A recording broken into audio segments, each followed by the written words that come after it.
Hi, I'm Milla. With the 3DS now officially a retro console, there's never been a better time to dive into the world of fan-translated games on the platform, which is what we're going to discuss today. Usual supply, patch links in the description below, like, comment, subscribe, algorithm boosty stuff, etc. Let's get straight into it. What if Puyo was an RPG? Sega decided to answer this question as part of Puyo's 25th anniversary in Japan, ignoring the fact that the original developer Compile also made Puyo RPGs. Released on the 8th of December 2016, Puyo Chronicle is part RPG, part puzzle game. In this game, fan favourite heroine Al Naja is isekai'd into an alternate dimension inside a book alongside Carbuncle. Al is the heroine of Puyo Chronicle's story, and she must go out and save the world using quote-unquote Puyo battles, which is gamifying Puyo gameplay into RPG combat. Fans who played Puyo Chronicle enjoyed it immensely for what it brought to the table. I personally taught myself how to play Puyo in Japanese using the additional classic modes Sega included within this game. Moreover, the Japanese Collector's Edition included a 3-disc soundtrack, making this limited edition both accessible and affordable for fans outside of Japan. Fans clamoured for Sega to localise Puyo Chronicle, but it was not to be. So why did Sega not localise Puyo Chronicle? Well, we don't have an official confirmation. Here's my theory. At the time of Puyo Chronicle's Japanese release, Sega only just started relocalizing their niche titles again following their purchase of Atlus. Atlus helped Sega localize fellow 3DS RPGs Seventh Dragon 3 and Stellar Glow, so surely they'd help localize Puyo Chronicle 2, right? Well, no. With the Nintendo Switch about to hit the market alongside Atlus having a bunch of their own RPGs they had to localize, Sega and Atlus clearly had some tough business decisions to make. In the end, Sega had to pass on localizing Puyo Chronicle outside Japan, alongside Etrian Mystery Dungeon 2 by Atlus. The game's mixed Japanese reception most likely contributed to this decision as well. In November 2021, 2 years after its initial announcement, fan translation group Precise Museum, who've worked on other Puyo games, published a full English patch for Puyo Chronicle online, enabling fans to experience one of Sega's most famous Japanese exclusive 3DS games in English. The patch also includes an HD texture pack, allowing emulation fans to enjoy playing this game with even higher quality assets. Is there a chance of Puyo Chronicle coming west officially in the future? Potentially. Even though Puyo Chronicle never left Japan, it still left an impact on the franchise. Sega published a spiritual sequel, Puyo Puzzle Pop, in April 2024 for Apple Arcade. This game uses a 3D presentation from Puyo Chronicle as a base as part of its adventure. Given almost nobody plays Apple Arcade exclusives, just ask your average Fantasian fan, Sega will inevitably port Puyo Puzzle Pop to other platforms, so people will actually play it. Once Sega have done that, maybe they'll return to Puyo Chronicle, but in the meantime, this English patch is your best option. There's not too much to say about these next two titles, so I'm just going to group them together. Club Nintendo Picross and Club Nintendo Picross Plus are exactly what they sound like. Both are Picross games developed by Jupiter, most known for The World Ends With You. Both titles feature Picross stages themed around various Nintendo franchises from Super Mario to Animal Crossing. Both games are exclusive to Asia, with Club Nintendo Picross also receiving a South Korean release. Unlike previous Club Nintendo exclusive games, Club Nintendo Picross and Picross Plus are both digital only, and they could only be accessed by Club Nintendo members within Japan. So no fancy physical cases, which is very unfortunate. Given the 3DS eShop is now gone, there's now no way to download these games legally now, unless you already own them. On the positive side, given these are puzzle games, the lack of text ensured an easy English patch for both titles. Nowadays, given how developer Jupiter releases Picross titles every year worldwide, unless you're interested in checking out this specific curio in Nintendo's history, there isn't really much of a reason to go back to either of these games.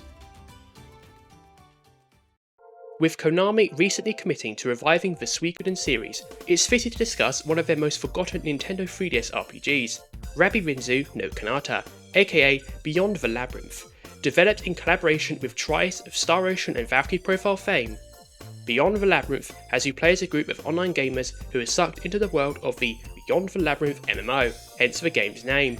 In this world, they meet a mysterious girl, who they join forces with to try to escape the mysterious labyrinth. Beyond the Labyrinth has so much going for it. The pedigree of both developer Tri-Ace and composer Motoi Sakuraba immediately drew attention to this game both in and outside of Japan. The gameplay has a unique genre shift from sprite-based 2D dungeon crawling in the opening hours to fully 3D dungeon crawling, akin to Heroes of Ruin, another 3DS RPG from around that time. This is unlike anything else in the genre, with the battle system combining elements of both real-time and turn-based systems alongside rock, paper, scissors. Beyond the Labyrinth is quite a complex game, and there's no way I can fully elaborate it here and do it justice. Beyond the Labyrinth launched in Japan for the 3DS in January 2012, making it one of the first noteworthy Japanese exclusive games. So why did Konami not localise Beyond the Labyrinth? While they never explicitly deconfirmed a localization, it's safe to assume the company's move towards the world of pachinko and mobile games played a role. At the time, the company stopped localizing most of its niche titles around this time, including the most recent Suikoden spin-offs on the PSP. This is despite the game's positive reception in Japan and worldwide from importers. In 2015, fan translator Nagato published a full English patch for Beyond the Labyrinth, enabling fans to experience one of Tri-Ace's most unique games in English. Although Beyond the Labyrinth's English patch was overall well received, there's one controversial aspect of this fan patch worth discussing. Nagato used the R slur within the game's script when they worked on the game. To their credit, Nagato publicly apologised for this back in 2021, stating that they attempted to make a patch to correct these lines, but were not able to for technical reasons. So why do I bring this up? The first reason is to act as a content warning for anyone interested in playing this patch, as the R slur can be quite triggering for some people, especially disabled people. Secondly, this is a great example of a situation that could only happen in a world of fan translations, especially nowadays. Offensive terminology like the R word would not be allowed in official releases, and that would include a potential Beyond the Labyrinth re-release in the future. So, could this game ever come back? Given that Tri-Ace managed to remaster Resonance of Fate themselves in 2018 independent of IP holder Sega, they may be able to work on a Beyond the Labyrinth remaster independently from Konami. But until then, or Konami acknowledges its JRPG heritage outside of Suikoden, this patch is your only option to experience Beyond the Labyrinth. One of the most popular visual novels of all time is 428, Fusa Soreta Shibuya Dare, known in English as 428 Shibuya Scramble. Director Jiro Ishii, scenario writer Kitajima Yukinori, and composer Hideki Sakamoto, among other staff, returned from 428 for this next game, Time Travelers. Developed and published by Level 5 of Professor Layton and Yokai Watch fame, Time Travelers was released in Japan in July 2012 on the 3DS, PSP and the PS Vita, making Time Travelers a rare multi-platform handheld exclusive title, alongside the likes of Virtue's Last Reward, Conception 2, and fellow Japanese exclusive Extestra. In the world of Time Travelers, a mysterious lost hole appeared one day in 2013. A subsequent explosion destroyed Tokyo not long after. In 2031, a newly rebuilt Tokyo is at the centre of a new chain of events. Protagonist Mikoto Shindo must travel through time to seek fellow time travellers to find a way to stop both another Lost Hole disaster and the Mysterious Skull terrorist group who are connected in some way. Although Level 5 considers Time Travelers a video game without a genre, some consider it a visual novel, which is why VNDB classify it as one. Time Travelers was very well received upon its official Japanese release, and from the outset, Nintendo fans hoped Level 5 would license Time Travelers out to Nintendo, given their long-running localization partnership at the time. However, Nintendo rarely localizes visual novels, even today, so it's likely they passed on localizing Time Travelers for this reason. And yes, had Nintendo localized Time Travelers, this game would have been exclusive to the 3DS outside Japan. And while this does sound odd at first glance, Little Battler's Experience, another game Nintendo localized, was also originally available on the PSP. As for the fan translation, in February 2025, fan translation group Fan Translators International published a full English patch for Time Travelers. This was an 8-year passion project, and upon its completion, the 3DS's most famous Japanese exclusive visual novel is now playable in English. As for whether Time Travelers will return officially one day, the less said about that, the better. Even though Ruby Party have primarily developed neo-romance games, they've dipped their toes into other genre and IP too, especially within the last 5 years. Let's start this miscellaneous list with this seemingly insignificant but actually quite significant title, FabStyle. This is the first Ruby Party title not to be branded under neo-romance, and was Ruby Party's first cross-gen title on Nintendo platforms, with it releasing for both Nintendo DS and Nintendo 3DS on the 3rd of November 2011. FabStyle is a pet project by Keiko Arakawa that took 10 years to develop from the initial idea to its release. It aimed to try to convince more Japanese girls to enter the world of business. players adopt the role of a close shop manager, and your goal is to get the close shop up to the number 1 position. While managing the store, players must meet monthly valuations, ensure designs and outfits are as coordinated as possible, manage stock intake and purchases, as well as keep up with trends. Additionally, given many of the customers are men, there are opportunities to learn new things as well as romance the men. Players can wander around the in-game world of Harbour City and take classes at the academy, meet up with other characters in the park, as well as customise their avatars into the beauty parlour. Honestly, this game does deserve its own video because of how much depth there is to the gameplay, and given this is a summary section of an already long video, I won't be able to fully explain it. However, considering this game is essentially a business management simulation aimed at a young audience, it does sound pretty cool, and it's also very similar to the Style Boutique aka Style Savvy series. Interestingly, this game had one vocal supporter you wouldn't normally expect for this kind of game, former Nintendo president Satoru Iwata. While some of you may know he was interested in bringing the game overseas, his support even extends to a video message at the completion ceremony held in Japan. Iwata said that he wanted to support FabStyle in the hope the franchise would grow in the long term, especially given the success of similar titles on Nintendo systems. Hence, he wanted to work hard to make the then brand new Nintendo 3DS successful so that more women would buy the game.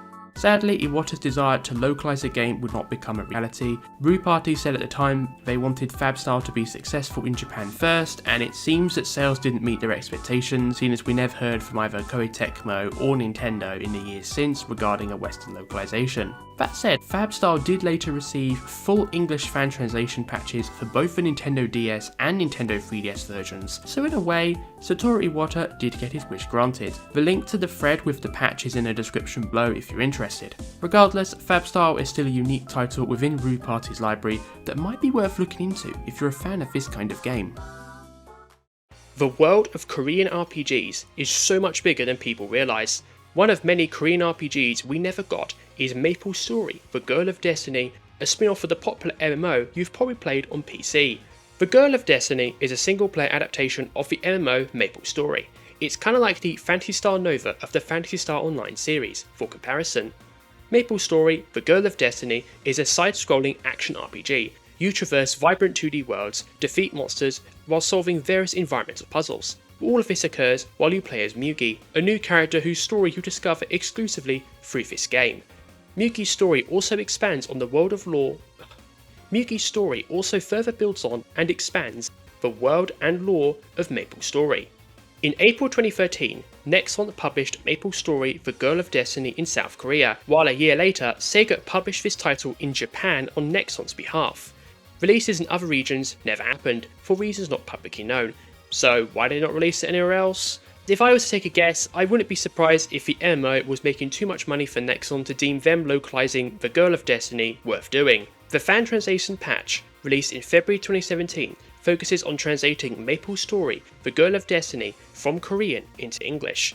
With Maple Story considered a shell of its former self nowadays, alongside being quite outdated in terms of its gameplay, this 3DS spin-off may be the best way for anyone to experience the world of Maple Story.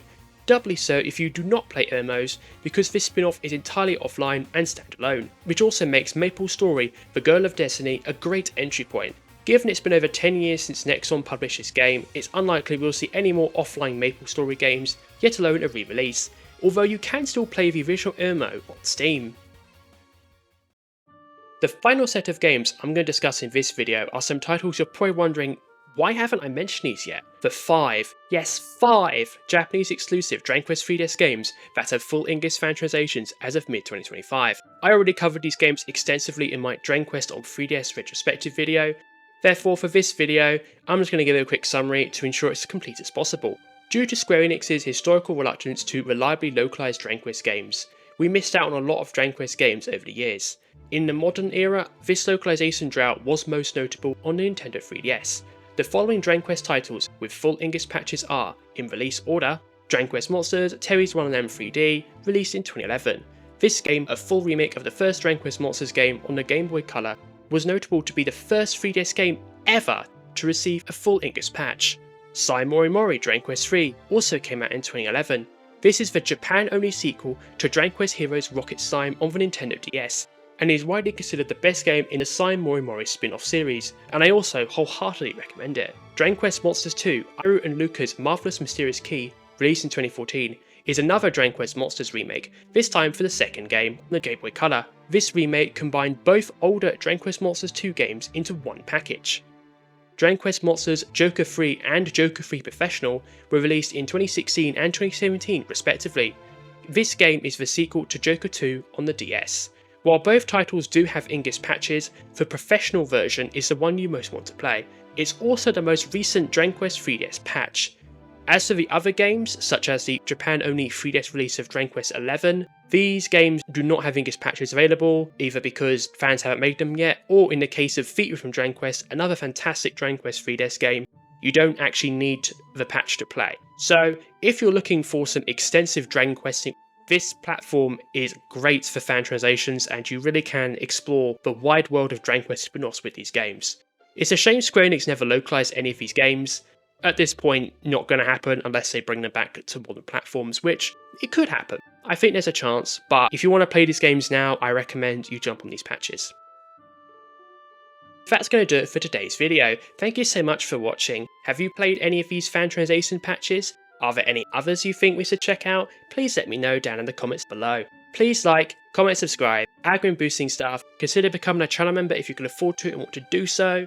Thank you so much everybody. Have a lovely day. Bye bye.